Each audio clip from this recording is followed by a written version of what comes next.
Сіздің педиатрыңыз сізге балаңыздың бергілі. Бір жағдайлардан зардап шегіп жатқанын айтуы мүмкін.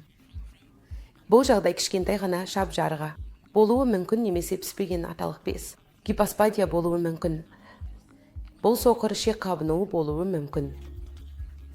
Сондықтан біз сізге белгілі бір уақыттар бар екенін айтқымыз керек. Оларды сақтау қажет. Себебі күннің соңында бала өсіп келе жатқан бала.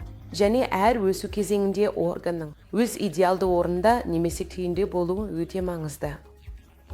Сондықтан егер біз сол органға арналған операцияның дұрыс уақытын өткізіп алсақ, органның өзінің потенциалына дейін өспеуі мүмкін. Оның қызметі төмендеуі мүмкін. Органды жоғалтуыңыз мүмкін. Бұл ата-аналар үшін түсіну өте маңызды.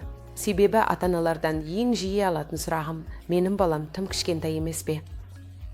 Немесе мен ата-аналардың жүздерінен көп өкінішті көремін. Олар 5, 6, 8 жасында келіп, біз кеш келдік, себебі баламыз тым кішкентай деп ойладық.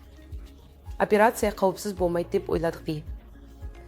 Сондықтан мен сіздерді алдымен кеңес алуға келуге және мәселенің не екенін, балаңыз үшін дұрыс уақыт пен процедураны түсінуге шақырамын. Бұл шынымен қажет пе екенін анықтаңыз. Содан кейін барлық күмәндарыңыз бен қорқыныштарыңыз толықтай түйілгеннен кейін балаңызға операция жасау туралы саналы шешім қабылдай аласыз.